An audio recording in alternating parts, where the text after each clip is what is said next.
तपाईको नाटक सबभन्दा नजिकबाट यो 3 वर्षमा मैले चिने तपाईलाई।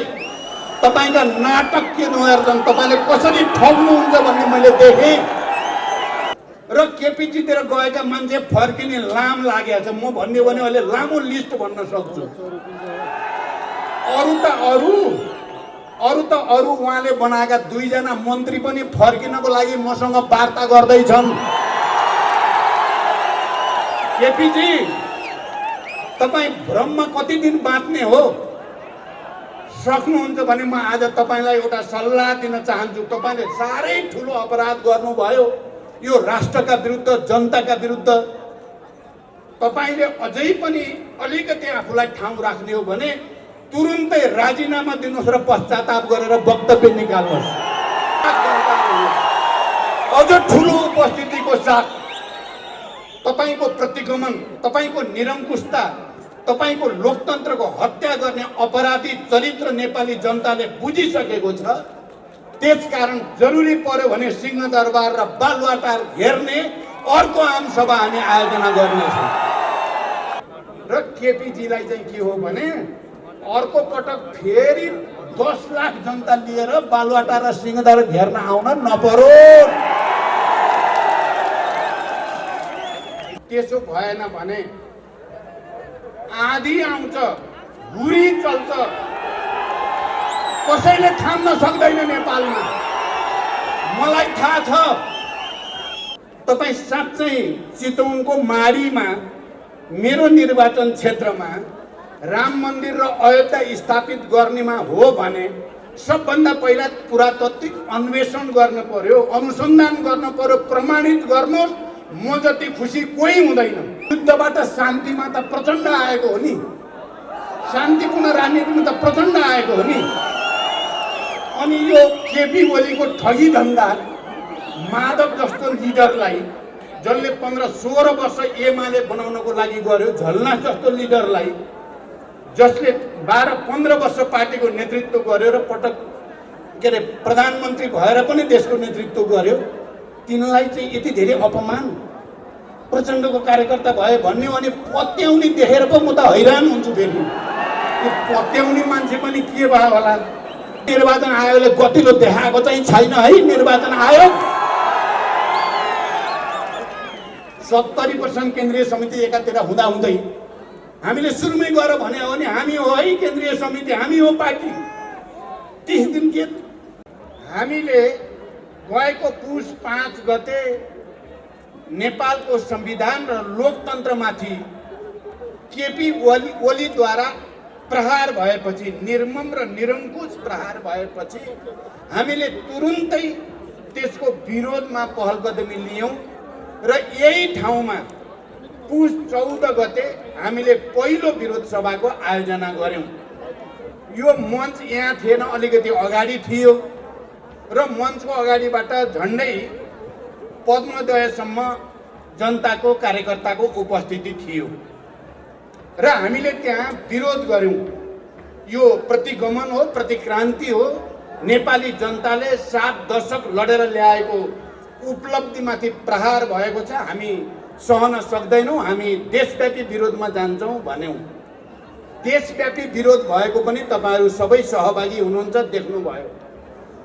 त्यसपछि हामीले माघ 9 गते फेरि यही ठाउँमा मञ्च राखेर अर्को विरोध सभाको आयोजना गर्यौं काठमाडौँमा र त्यो 14 गते पुस 14 गतेको भन्दा डबल भन्दा पनि ट्रेबल भन्न सकिने, ट्रिपल भन्न सकिने लाखौं जनता त्यहाँ पनि उपस्थित थियो। आज हामीले माघ 28 गते फेरि एकचोटि यही ठाउँमा विरोध सभाको आयोजना गर्यौं र त्यो 14 को र 9 गतेको भन्दा, माघ 9 गतेको भन्दा यो सभामा मलाई आएको सूचना, यो मेरो अनुमान चाहिँ होइन, मलाई यहाँ बस्दा बस्दै एसएमएस गरेर केही साथीहरूले गरेको, अहिले 5 लाख मान्छे छन् भन्ने सबैले अनुमान गरेका छन् भन्नुभयो। तपाईहरुको यो उपस्थिति, लाखौंको उपस्थिति। म केपी ओलीजीलाई अस्ति उहाँले भन्नुभयो जुलुस कस्तो हुन्छ हामी देखाउँछौँ, सभा कस्तो हुन्छ हामी देखाउँछौँ। केपीजी देख्नुभयो सभा कस्तो हुन्छ, देख्नुभयो विरोध कस्तो हुन्छ, प्रदर्शन कस्तो हुन्छ।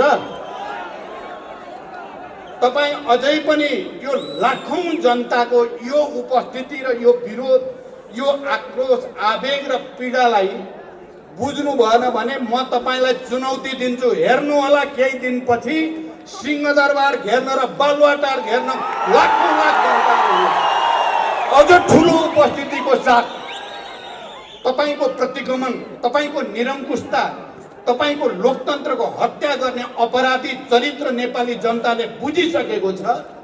त्यसकारण जरुरी पर्यो भने सिंहदरबार र बालुवाटार घेर्ने अर्को आमसभा हामी आयोजना गर्नेछौँ। मलाई लाग्छ यो लाखौं जनताको उपस्थिति सर्वोच्च अदालतका हाम्रा सम्मानित न्यायाधीशहरूले पनि देख्नु भएको छ। आज राम्रोसँग जनता के चाहेका छन्, जनभावना के छ, के तराई, मधेस, पहाड, हिमाल, सबै जात जाति, क्षेत्र, वर्ग, लिङ्ग, समुदाय सबैका सबै तपाईले यहाँ वक्ताको पनि तपाईले हेर्नुभयो। सबै जाति, समुदाय, क्षेत्रका सबै प्रतिनिधिहरूले यहाँ कुरा राखेका छन्। मलाई लाग्छ हाम्रो सर्वोच्च अदालतका सम्मानित न्यायाधीशहरूले यो जनभावनालाई हेर्नु भएको छ र अब छिटै ढिलो नगरी संविधान र लोकतन्त्रको पक्षमा फैसला दिनुहुनेछ भनेर म विश्वास व्यक्त गर्न चाहन्छु। ढिलो नगरी मैले सुरुमैदेखि भन्दै आएको छु, यदि संविधानको अक्षर र भावना, संविधानको मर्म र भावना विपरीत, नेपाली जनताको चाहना र आकांक्षा विपरीत केही काम गरियो भने त्यो दुर्भाग्यपूर्ण हुनेछ। त्यो नेपाली जनतालाई सह्य हुने छैन। जनताको यो शान्तिपूर्ण आन्दोलन विद्रोहमा गयो भने के हुन्छ प्रत्येकले विचार गर्न जरुरी छ। मैले पटक पटक भनेको छु, हामी शान्तिपूर्ण राजनीतिमा छौं। शान्तिपूर्ण बहुदलीय प्रतिस्पर्धा सहित स्वतन्त्र न्यायपालिकाको मान्यतामा, कानुनी राजको मान्यतामा हामी दृढ छौं। संवैधानिक व्यवस्था अन्तर्गत जाने कमिटमेन्टका साथ हामीले यो संविधान निर्माण गरेका हौं। यो संविधान निर्माण गर्दा हामीले 2004 सालमा राणाहरूले बनाएको संविधानदेखि त्यसपछिका तमाम संविधानहरूको अनुभवबाट शिक्षा लिएर नेपालको लागि कस्तो संविधान बनायो भने राजनैतिक स्थायित्व र विकास, समृद्धि, सबै जनताको हित हुन्छ भन्ने कुरालाई विचार गरेर बनाइएको संविधान हो। त्यसकारण आजको यो उपस्थितिले पक्कै पनि हाम्रो सम्मानित अदालतलाई सहज भएको छ संविधानको पक्षमा, लोकतन्त्रको पक्षमा, गणतन्त्रको पक्षमा फैसला गर्न भन्ने म ठान्दछु। त्यसो भएन भने आधी आउँछ, हुरी चल्छ, कसैले थाम्न सक्दैन नेपालमा। मलाई थाहा छ हामीले हिजो एउटा सानो समूहले विद्रोह गर्दा देशमा के भयो। यो लाखौं जनता अहिले र यो विशाल पार्टी जसको अहिले अध्यक्ष कमरेड माधव कुमार र नेपाल र म छौं, तपाईँ लाखौं जनताहरू हुनुहुन्छ। शान्तिपूर्ण विद्रोह, एउटा ग्रीन रिभोल्युसन भन्छन् आजकल, ग्रीन रिभोल्युसन हुन्छ नेपालमा, शान्तिपूर्ण क्रान्ति हुन्छ अर्को। के हाम्रो संवैधानिक निकायहरूले केपी ओली जस्तो एउटा निरङ्कुश र लोकतन्त्र विरोधी व्यक्तिको सनकको भरमा उसँग डराएर फैसला गर्छन् भनेर म पत्याउँ त? तपाईँ हामीले पत्याउन सकिन्छ त? यत्रो जनताको आवाज चाहिँ नसुन्ने, यत्रो विशाल पार्टी, जुन पार्टीसँग हिजोको एकताको बेलाको 2/3 बहुमत छ देशैभरि, र केपीजीतिर गएका मान्छे फर्किने लाम लागेको छ। म भन्यो भने अहिले लामो लिस्ट भन्न सक्छु। अरू त अरू त अरू उहाँले बनाएका 2 जना मन्त्री पनि फर्किनको लागि मसँग वार्ता गर्दैछन्। केपीजी, तपाईँ भ्रममा कति दिन बाँच्ने हो? सक्नुहुन्छ भने म आज तपाईँलाई एउटा सल्लाह दिन चाहन्छु। तपाईँले साह्रै ठुलो अपराध गर्नुभयो यो राष्ट्रका विरुद्ध, जनताका विरुद्ध। तपाईँले अझै पनि अलिकति आफूलाई ठाउँ राख्ने हो भने तुरुन्तै राजीनामा दिनुहोस् र पश्चाताप गरेर वक्तव्य निकाल्नुहोस्। तपाईँलाई अलिकति ठाउँ नेपाली जनताले दिन सक्छ। तपाईँ अझै मूर्खता गर्नेमा हुनुहुन्छ, मलाई थाहा छ। तपाईँ अझै निरङ्कुशतातिर जानेमा हुनुहुन्छ, मलाई थाहा छ। तर तपाईँ जति जानुहुन्छ, अघि साथीहरूले भनिसक्नुभयो, तपाईँ त आजकल जनताको शरणमा भन्दा भगवानको शरणमा जानु भएको छ। यहाँ साथीहरूले बडो सुन्दर ढङ्गले भन्नुभयो। म ती सबै साथीहरूलाई पनि धन्यवाद भन्न चाहन्छु। हाम्रो भगवान जीवित मान्छे नेपाली जनता हाम्रा भगवान हुन्। हामी तपाईँहरूको शरणमा छौँ। हामी जनताको धार्मिक आस्थाप्रति हाम्रो सम्मान छ। सबै धर्म सम्प्रदाय र त्यसमा आस्था गर्ने जनताप्रति हाम्रो सम्मान छ। केपीजीले अस्ति एउटा सभामा भन्नुभयो, मैले राम मन्दिर बनाउने भनेको छु, मैले अयोध्या बनाउने भनेको छु, यो प्रचण्ड बोल्दै बोल्दैन भनेर उहाँले भन्नुभयो। चितवनको मेरै निर्वाचन क्षेत्रमा उहाँलाई राम मन्दिर बनाउने भन्ने छ र मन्दिरको यहाँ एउटा स्ट्याचु बनाइ पनि सक्नुभयो अरे।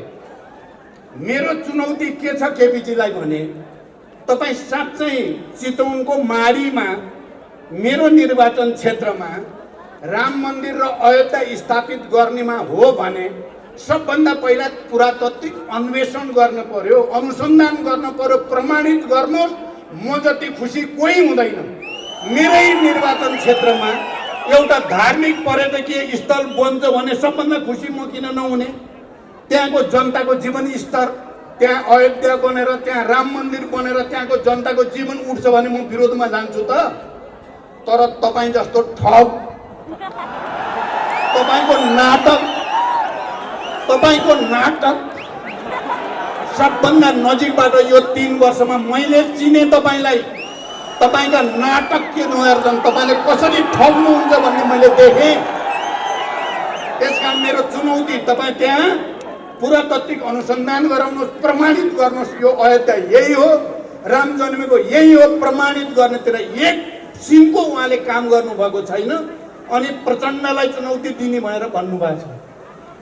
तपाईँ गल्ती गर्नुभयो केपीजी, तपाईँले ठुलो गल्ती गर्नुभयो। माधवजीलाई अपमानित गरेर, झलनाथजीलाई अपमानित गरेर, 50औं वर्ष तपाईँसँग काम गरेका नेताहरू र अरू कार्यकर्तालाई अपमानित गरेर तपाईँले ब्लन्डर गर्नुभयो।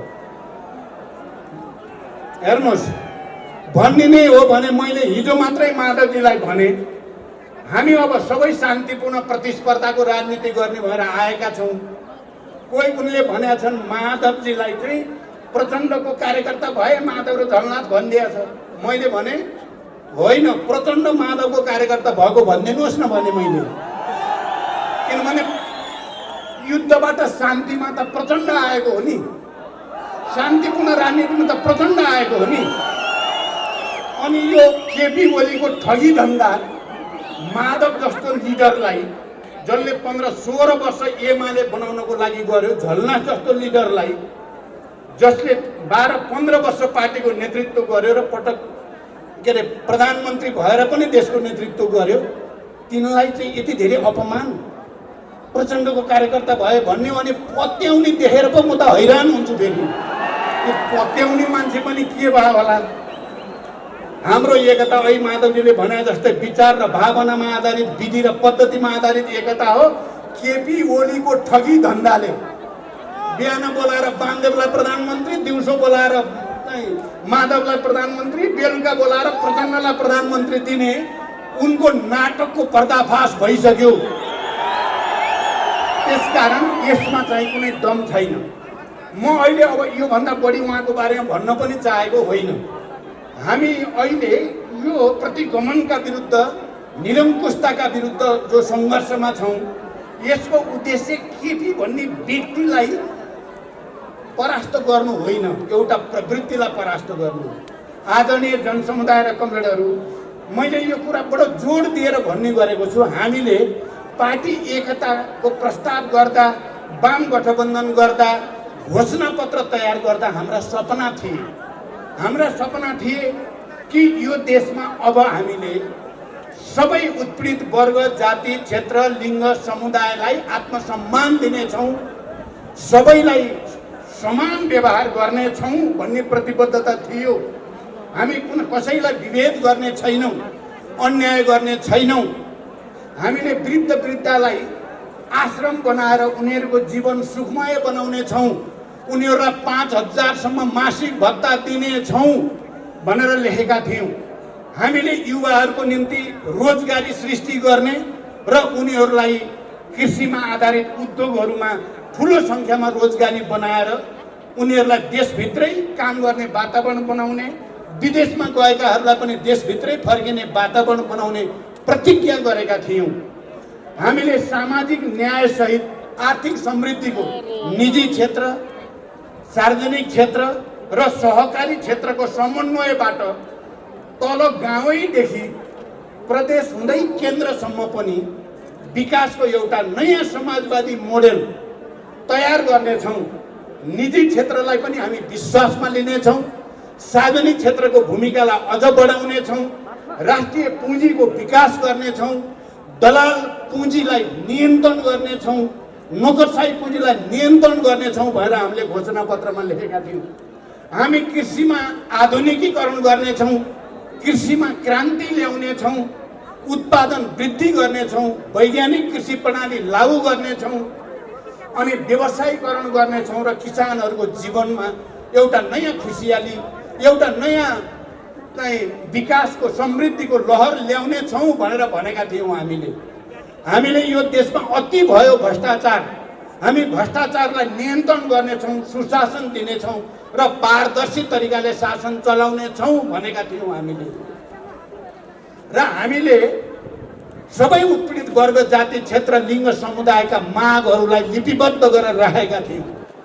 तर दुर्भाग्य मिस्टर केपी ओलीले हाम्रा ती सबै सपनामाथि तुसरापात गरे।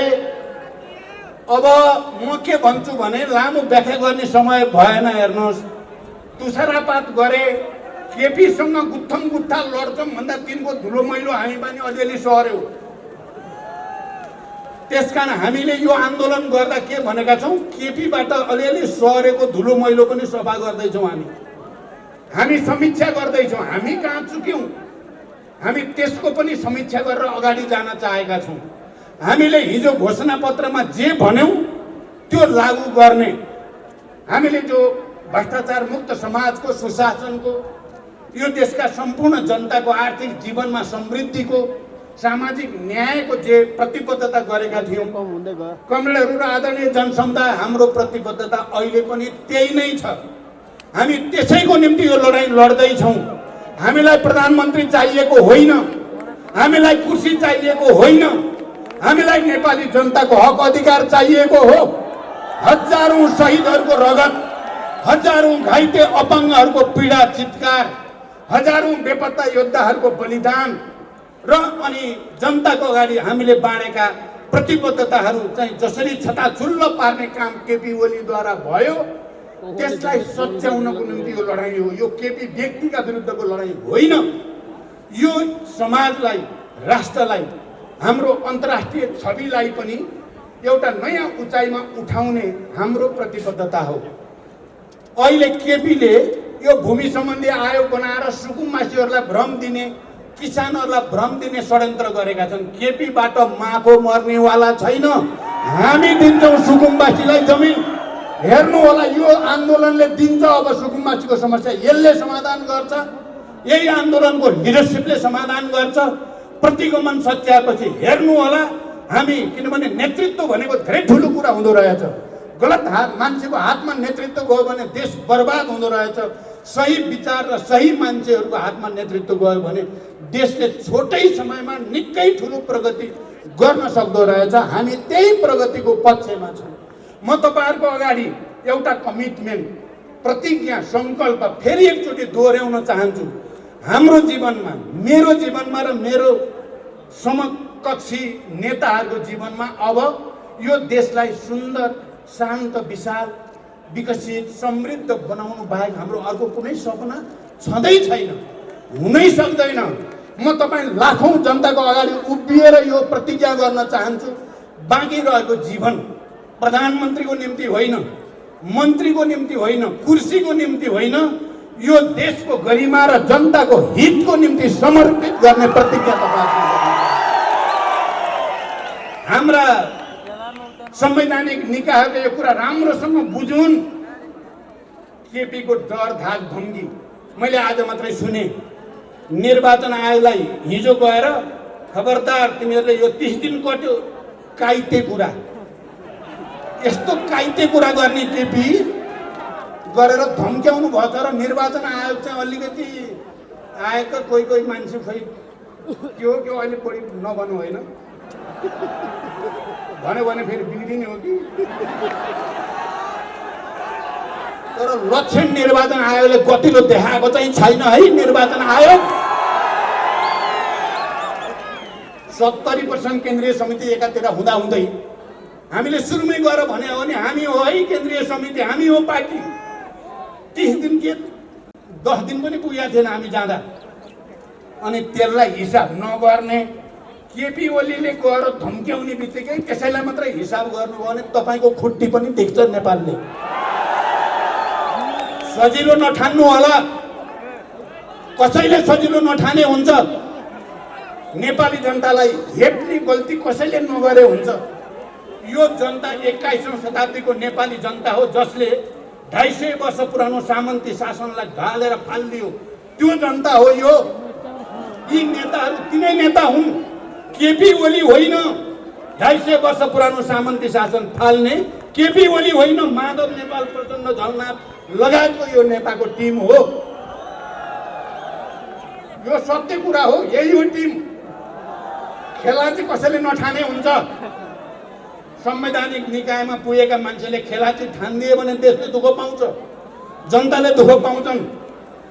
जनतालाई र देशलाई दुःख दिने गल्ती कसैले गर्न हुँदैन। आज यो लाखौं जनताको यो आवाजलाई सबैले, मलाई त विश्वास छ, फेरि हुन त मैले बोल्दाखेरि अपमान भयो पनि मैले कहिले अपमान गरेको छैन। अदालतप्रति भरोसा छ भनेको छु, आज पनि भनेको छु, छिटो गरिदेऊ भनेको छु। गर्ने त्यही हो, छिटो गर।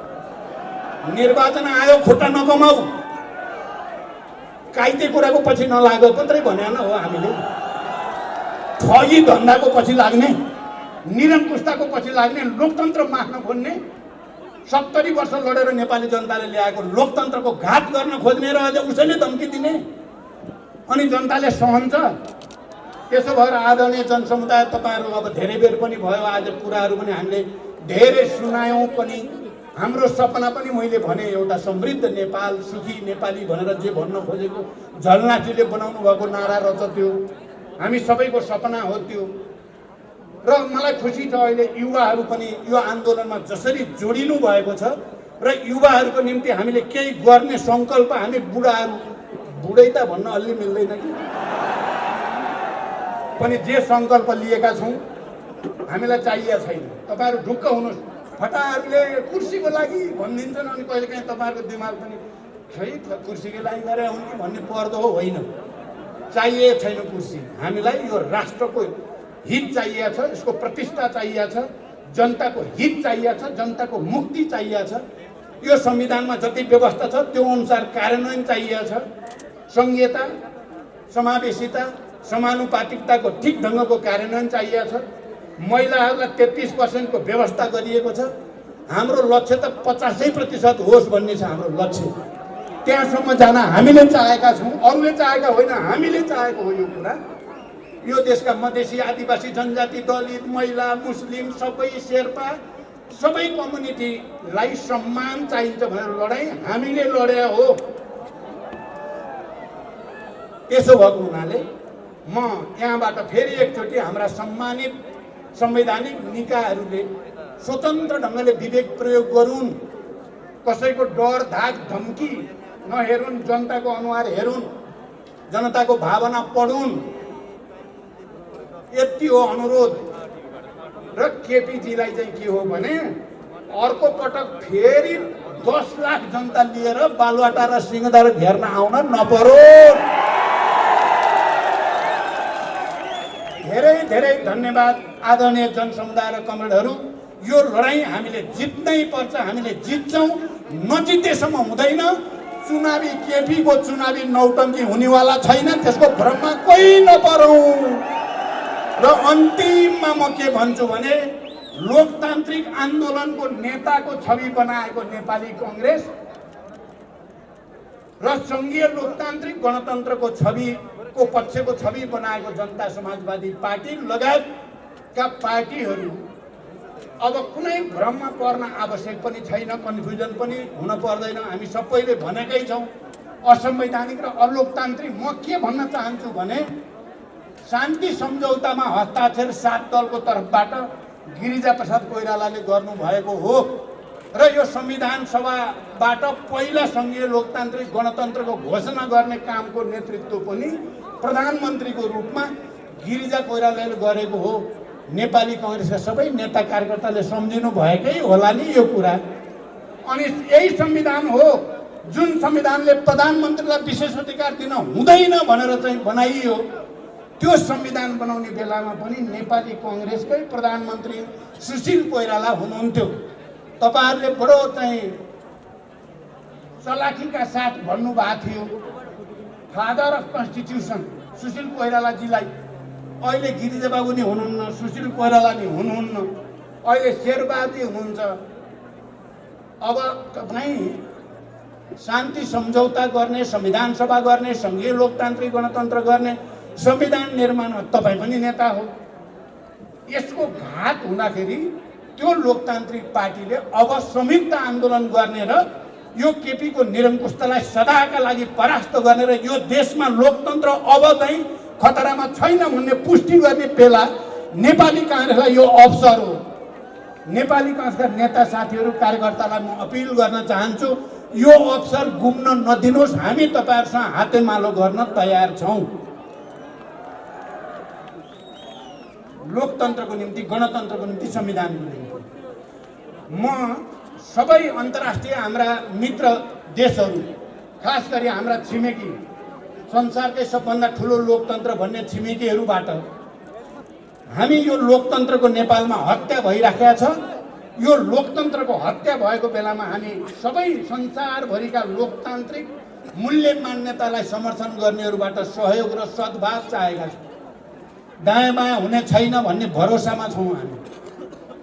म यो पनि भन्न चाहन्छु, म अब अन्तिममा फेरि अन्तिम पनि 2-3 चोटि हुन लागिसक्यो। अन्तिममा यो सभामा जुन सक्रियताको साथ जिम्मेवारीपूर्वक र विशाल पैमानामा जनसागरै काठमाडौँमा देखाइदिनु भयो, त्यसको लागि पार्टीका सम्पूर्ण नेता कार्यकर्ताहरू र आदरणीय जनसमुदायलाई पार्टी केन्द्रको तर्फबाट हार्दिक बधाई, धन्यवाद र सम्मान व्यक्त गर्न चाहन्छु। यो कार्यक्रमलाई सफल पार्न सहयोग गर्ने सबै सुरक्षा निकायहरू, तपाईहरु कोही भ्रममा पर्न जरुरी छैन। जनता हो राष्ट्र बनेको, जनता, जनभावना, जनताको चेतना हो राष्ट्र। कुर्सीमा प्रधानमन्त्रीमा बस्ने बित्तिकै राष्ट्र हुने होइन, जनता हो राष्ट्र।